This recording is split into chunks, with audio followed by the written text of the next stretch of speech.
deep breath in through your nose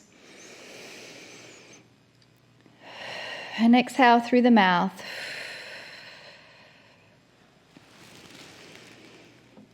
If you've had your eyes closed, you may slowly open your eyes.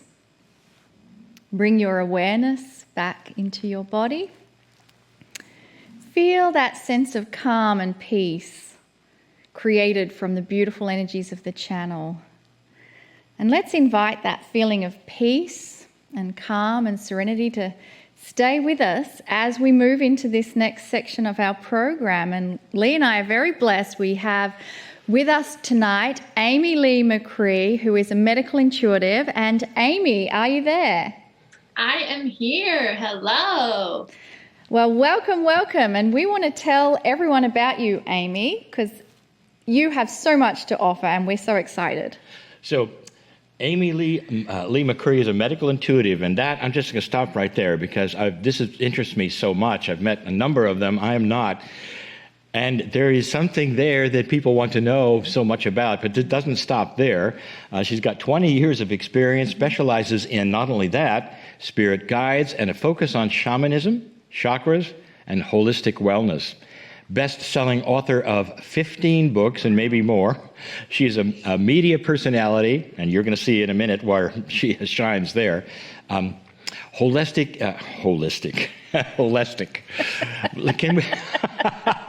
Does anybody know this is live? Holistic health expert and medical intuitive. Again, medical intuitive. Can I say medical intuitive 4 times? Yes, you can. All right. But let me tell folks what she teaches. Okay. She has Medicine Woman Boot Camp. Meet Your Guides. Here's one of my favorites. Okay. Goddess Shamanism. And mindfulness meditation classes. Now, she's also been featured in many national magazines and online articles such as Glamour Magazine, Women's Health, Inc., Shape, Poosh, The Huffington Post, Your Tango, Soul, and Spirit Magazine. And she's also been on CBS, NBC, Hello Giggles, Reader's Digest, Oprah.com, and many more. Amy has a internationally acclaimed reputation. You know, I get my. This is the dyslexic channel of this. This is right. This is the day I get my tang tangled on every single word. Internationally acclaimed reputation. Guess as what? Medical A intuitive. medical intuitive. In the process of this, and this is why she is here, folks, she's helped thousands of people find the root causes of numerous mild and moderate medical conditions. She helps people, and that is why she's here, and that's why we have Amy. Yeah. And I think in the help of people, it helps uncover their actual body wisdom to heal permanently. So, Amy, I know you're going to do a lot better job of talking than I am today, so welcome to the show. Thank you guys so much. What a fun introduction. And I don't know if I'll do a better job as a fellow dyslexic and learning disability person. Our brains do what they do, right? They just do it. But I'm so excited to be here. Thank you guys so much for having me. I'm really excited to get to chat with you. So how did it all begin for you, Amy? And describe to us your process of when someone comes to you and you look at them and you're intuiting what their medical situation is. Even before that, I would say, what happened to get to there? I was just like, how did this begin even? How did it begin? Good question. Yeah. Rewind us back about almost 40 years. And as I mentioned, learning disabled, dyslexic, attention deficit, everything else, kind of, slightly different kid is born into, nice life in many ways, but with my struggles. So for most of my childhood, I was really able to see what at the time I just called nature sparkles. It was usually when I was outdoors. And I was really fascinated with what now I know the word for as subatomic particles, because I was seeing those things even as a child. Especially my brother and I used to have an area outside in our yard we called the stream, where we had this water source, and we would kind of dig in the dirt. And especially when we worked on the stream, I would really see a lot of the subatomic particles. I didn't know what they were at the time. And so for a long time as a kid in the younger years, I kind of thought everybody saw those things. As I got older, I started to realize they did not. And because of learning disabilities, I had my struggles, just like some of us do with that. And the world was a little bit challenging to process. So fast forward into, I graduated high school when I was 17. And so when I started college, I also started Reiki, and I got to see Lee live channeling Kryon in, I think, 97, 98, something like that. So I was, 18, 19 years old, just kind of starting on my medicine path and beginning to learn shamanism. And then I connected with my late medicine teacher, Lori, who trained me in a tradition that was passed down, an oral tradition from her teacher, who was trained by a Southwestern American Indian medicine woman. So I have some really great foundational training. And then from there, the medical intuitive work evolved. I've been doing it for 20 years. And what I really do is I talk to people's spirit guides. That's like the very simple answer. And I combine that with, many years of honing the skill of really focusing and drilling down to the root cause of one or more medical or other ailments, and then kind of reverse engineering back out from there how we mitigate or completely dissolve, change, whatever we need to do to activate the body's self-healing and self-correcting capabilities. So that's like the nutshell of how it works and where it started. At what point did that then morph into that which is a medical intuitive, where you start seeing things that around people that now that you can interpret? It started about 20 years ago. And when I first started doing that work, I would call it multidimensional healing.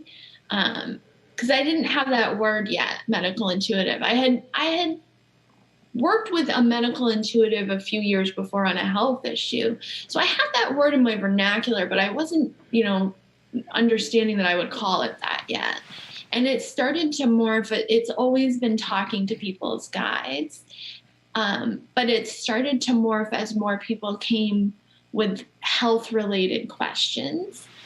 And it was a learning for me around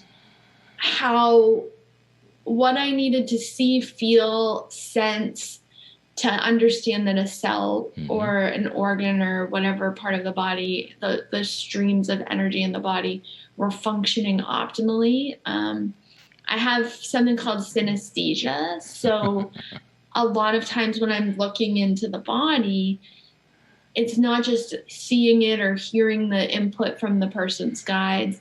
It's also about a feeling, a certain type of metallic taste, things that I see, like I'll see plant signatures I'm a kind of a botanical nerd. So I'll kind of see plant signatures from the natural world and the way that those sort of frequencies, I kind of see them as waves, but the way that those waves would interact with what's going on in the body and how that would potentially affect it as positively or, help optimize it. So some of that started to emerge around that 20 years ago mark, but after practicing for 5 years, there was more. After 10 years, it was really super fully formed. And even in the last 5 years, 15 years later, so this, 15 to 20 year mark, I feel like my skill net level has continued to really expand, and I've just learned even more about the body, the way it functions, and the way that different components influence our energy. I've learned a lot more about traditional Chinese medicine, which has been really nice to understand things that I used to see and didn't have the words for, too. And so, I would get the idea back in the beginning, for example, that things were a result of ancestral energy and things like that. Now I've gotten to a point where I can find not only is this imbalance a result of an ancestral energy, here's where it is in the genome. We go into the nucleus of the cell, into the nucleotide matrix into the chromosome, into the nucleotide matrix, which is a liquid suspension, into the helix of the genes, and then of the double helix, and into each gene. And so I usually now am finding the gene and getting to see what ancestor, whether it was 25, 35, 30, 37, 50, many generations back, maybe just a few, where that gene mutation may have changed and what has turned the gene off or on, and then what we need to do to step out from there. So, for example, if somebody asks about a particular, symptom, we go all the way back, and that's what I do. I find the root cause. Because I have attention deficit disorder, those of you who haven't know, our prefrontal cortex can be underactive, which I think allows me to widen my lens into the multidimensional world. But when we're interested in something, or we're in a novel or intense situation, we have the ability to hyper-focus. So I widen my lens, I see, I get in all my intuitive input, but then I use my hyper-focus to drill down to find the root cause. And then from there, we come back out with what will it take. Like I talked about plant signatures, but supplements, nutrients, getting the axon cells in the nerve to correctly transmit electrons, electrical energy through the nerve and make it smooth as opposed to staticky. There's just so many nuances. This is why I love my work. I could never get bored with this work because it's just incredibly nuanced. Every human is so different, so diverse, and so unique. And it's my joy to find these causes and help people go from, varying degrees of discomfort or suffering or dis-ease, like discord, and to come back to their joy, back to their pleasure, back to their heart's desires, and back to living their best, most peak lives. And I mean, what else could a healer from subatomic land as a child ever asked for?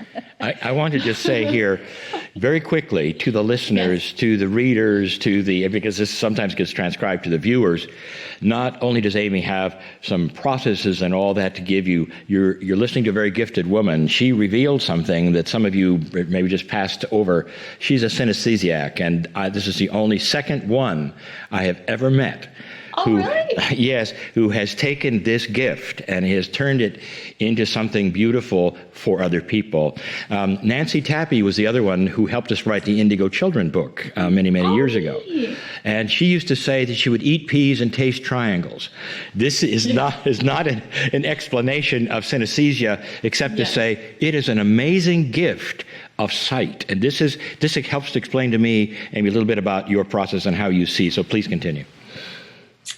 Thank you for framing that. It took me many years, Lee, to understand that was part of what I was doing, and B, what a gift it is. Because there are times when it can be a little bit, and everyone who's listening, who's a highly sensitive person, who's an empath, all of these things can be a little bit overwhelming. That's in my classes that I teach. That's one of the things I teach is how we can manage all that. But then throw in synesthesia, which can be, it's hard for people to understand why certain things essentially feel very intense for you, because they do when you have synesthesia. And it also, it did also let me, though, understand, for me, there's a lot of it with plants, and there always has been, even before I, had educated myself on what plants were what and things like that. It helped me understand why certain plants made me feel good, and they all have a wide array of corresponding metallic tastes that range from pleasant to less pleasant. And so to be able to take those things that, as you're growing up and kind of in conventional society that are a little bit odd and, abstract, and you really don't end up expressing those to people very much. It's kind of in your inner world. To be able to take that kind of information and that input and apply it to, here's a dysfunction I'm sensing in a cell, and I can go through this catalog of plant signatures and their sort of metallic tastes, and which one matches up to bring, greater balance and harmony to this cell. It's very exciting for me to find, the weird kid to find an outlet for that. So thank you for pointing that out. But it is a definite gift. Now you've expanded this not just as a medical intuitive, but we'll get to some of the meat of this that I know that you're a part of, and that is a genealogy, because now we're looking at how can someone's past or their genealogy actually then work into this puzzle today. Oh man, it's amazing. I had a lot more of my clients are women, and I have some men, but I had a wonderful man last year who came in, and he had some particular health stuff that we were looking at, and the cause of the health stuff was in a gene base. And so we went back. I feel like I talk to so many people every week, but I think it was about 25 generations back kind of thing. And it showed this, place where basically a gene that had already had a certain mutation was turned on, and then it was passed down, more likely to be on, not that each generation would or wouldn't have it on, but it had landed with this man. And he didn't tell me anything about his life. He just came in for this medical thing. So we went in, and his ancestral guide, who had experienced that gene mutation, came in. And sometimes that happens in the way I work with guides. I kind of have certain parameters that we're going to talk to guides who are, in a very high vibrational state and ready to talk to us. And this particular guide from this man had very much, gone to the light, moved into his higher self form, and was available as a spirit guide for this guy. So he told us the story of what happened. And it was this whole thing where he was in love with this woman, and there was a love triangle, and it was two guys who liked the same girl. It was a very soap opera-ish thing. And the other man did something, like got in a fight with him, did something to him physically. It caused this gene mutation. This whole thing goes through.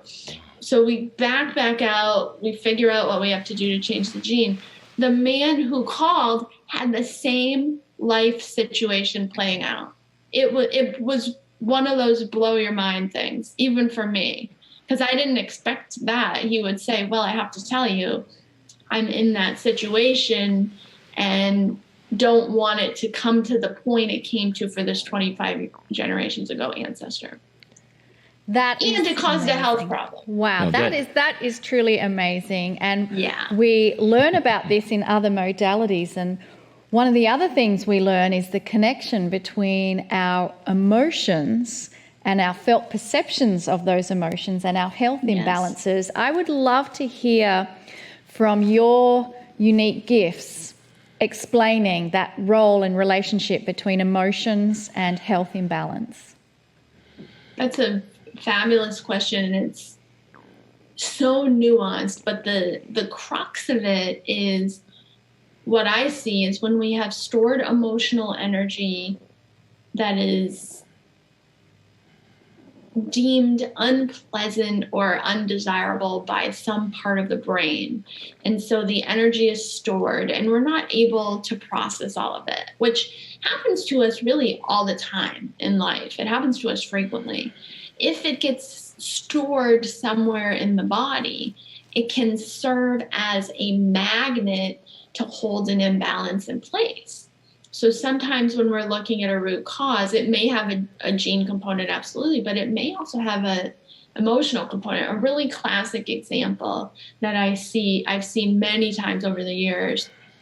We have, epidemic of endocrine dysfunction based upon the environmental toxins that we're exposed to. Absolutely. So we also have epidemic levels of liver dysfunction. And so one of the things I see at least a couple of people every year, they'll be, but a specific example that is super common.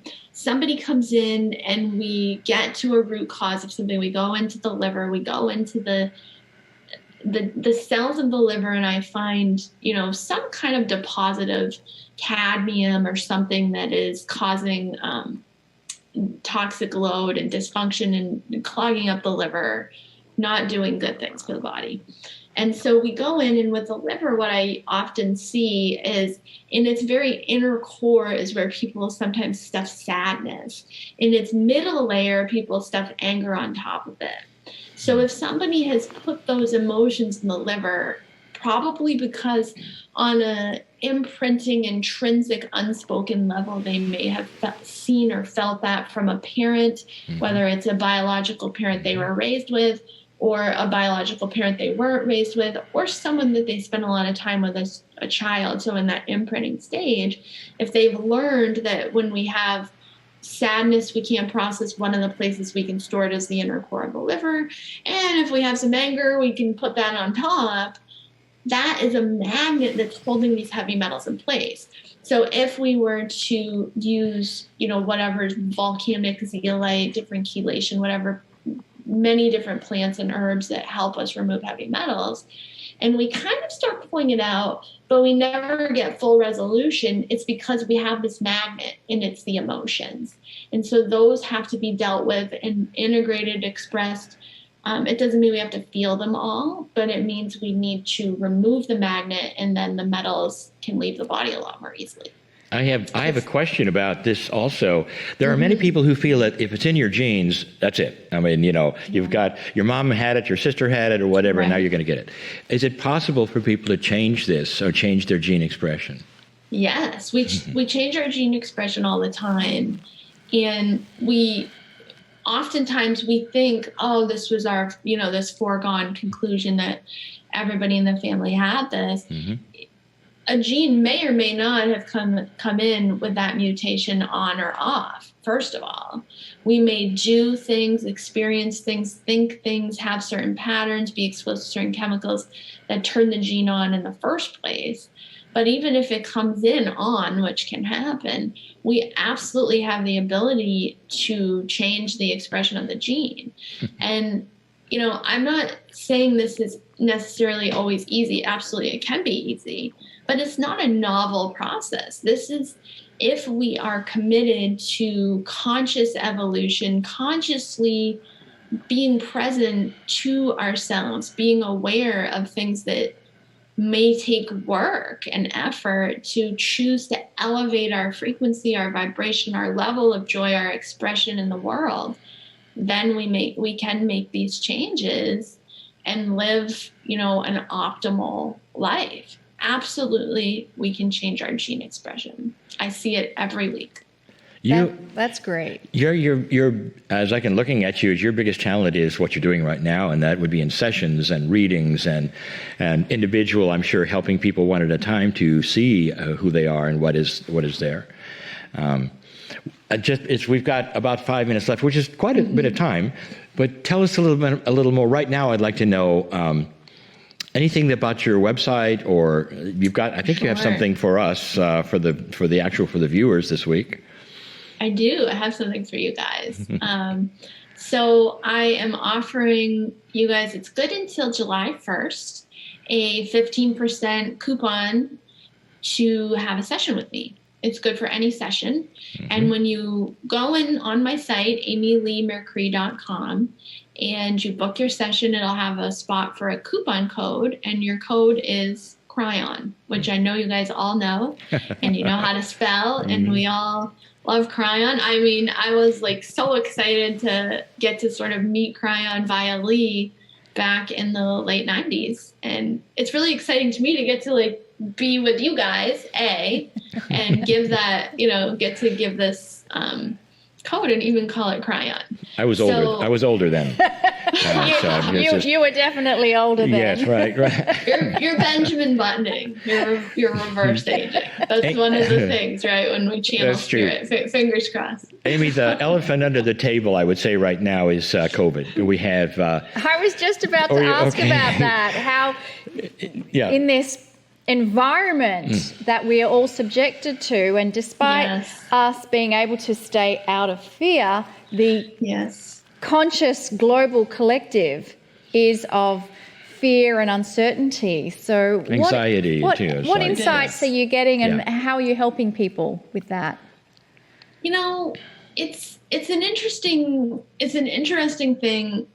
I think for me with my work, because I'm an empath, I work a lot at maintaining spiritual detachment. It's like my challenge, and I'm always in process with it. So from that perspective, part of what I see with COVID is the virus itself and the energy of the virus, and even the idea of the virus has been working on what in traditional Chinese medicine we would call the lung meridian. And it's bringing things out of what I see as ancestral latency from the constitutional level of humanity via the lung meridian. And that will be either through the actual illness or through the experience of the illness and its frequency being prevalent in society. That moves a lot of different energy, including grief and ancestral grief. And we've seen, as far as cultural unrest, I think part of why these things are getting loosened up is because this ancestral latency from humanity is trying to come up. When things come through the lung meridian, in this case, and sometimes in humans, there can be almost a backflow back into what we call the kidney meridian and its channel. It doesn't actually flow that way. It's actually moving backwards in some ways. In some ways, it flows into the kidney meridian. It's a lot of differentness. But with that backflow, the kidney is the water element, and it embodies fear. And so I think that's why, as this energy of COVID, I personally see humanity called this into existence for our evolution. I mean, Thank you. I am Thank you. so completely empathetic, and really, I'm not a doctor. I always tell all my clients, I'm not a doctor. I want you to consult your health practitioners and all of that. That being said, though, this came up, ancestral latency got loosened up, the lung channel is getting friction, there's a backflow, and fear is getting shaken up. And my job, I consider, is to get to the root cause of things. And the why behind that for me is, how can I help lessen suffering on earth so more people can experience more joy, more pleasure, etc. So in the grand scheme of things, I hope that this latency moving is going to let more of humanity experience more joy, more pleasure, more heart's desire, more dharmic flow. That's my little take on it. This is actually what Kryon has said in a nutshell, that it's a transformative time, and it's here, and not an accident. It's here, and it will create a revolution in consciousness. Yes, and that's what I've felt. Yeah. Awesome, and thank you so much for that. Yeah. This is a wonderful time. I want to just stay here. Absolutely, and all through your descriptions, I see that